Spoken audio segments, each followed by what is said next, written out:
Hi friends, welcome to వివిక్త cooking. ఇవాళ మన రెసిపీ వచ్చేసి పన్నీర్ బుర్జీ.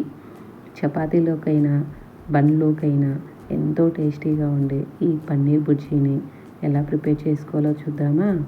ముందుగా స్టవ్ పై కడాయి పెట్టి 2 టేబుల్ స్పూన్ల బటర్ని యాడ్ చేసుకొని, బటర్ బాగా మెల్ట్ అయిన తర్వాత వీలైనంత సన్నగా కట్ చేసుకున్న 1 కప్పు ఆనియన్, సన్నగా కట్ చేసుకున్న 2 పచ్చిమిర్చిని యాడ్ చేసుకొని దోరగా ఫ్రై చేసుకోవాలి. ఆనియన్ ఈ విధంగా ఫ్రై అయిన తర్వాత సన్నగా కట్ చేసుకున్న 1 కప్పు దాకా టొమాటోని యాడ్ చేసుకొని మొత్తం బాగా కలిసే విధంగా కలుపుకొని టొమాటోని కాస్త మెత్తపడనివ్వాలి. ఇప్పుడు ఇందులోకి 1 టీ స్పూన్ కారం, 1/2 teaspoon garam masala, 1/2 teaspoon పసుపు, 1/2 టీ స్పూన్ ధనియా పౌడర్, 1/2 టీ స్పూన్ వేయించి పొడి చేసుకున్న జీలకర్ర పొడిని యాడ్ చేసుకొని మొత్తం బాగా కలిసే విధంగా కలుపుకొని మూత పెట్టుకొని ఒక 2 నిమిషాల పాటు మగ్గించుకోవాలి. 2 నిమిషాల తర్వాత చూసారు కదా, టొమాటో అనేది ఎంత చక్కగా మగ్గిందో. ఇప్పుడు 1 కప్పు వాటర్ని యాడ్ చేసుకొని మొత్తం కలిసే విధంగా కలుపుకొని మూత పెట్టుకొని వాటర్ని మరిగించుకోవాలి.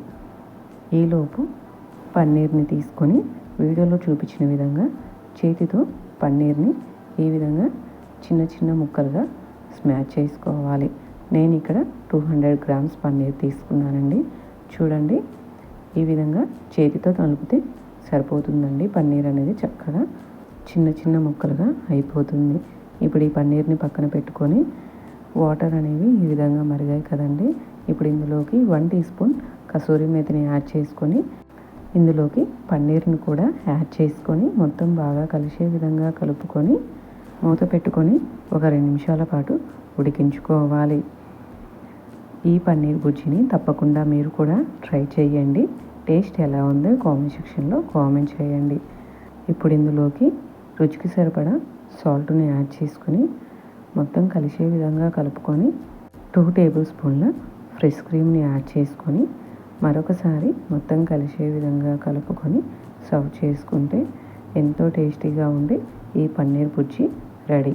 తప్పకుండా మీరు కూడా ట్రై చేసి మీ ఫ్రెండ్స్ అండ్ రిలేటివ్స్కి షేర్ చేయండి. ఈ వీడియో కనుక మీకు నచ్చినట్లయితే ప్లీజ్ మన ఛానల్ని సబ్స్క్రైబ్ చేసుకోండి. ఎగ్ బుర్జీ కూడా మన ఛానల్లో ఉందండి. మీకు కావాలి అంటే కింద డిస్క్రిప్షన్లో ఇస్తాను, చెక్ చేయండి.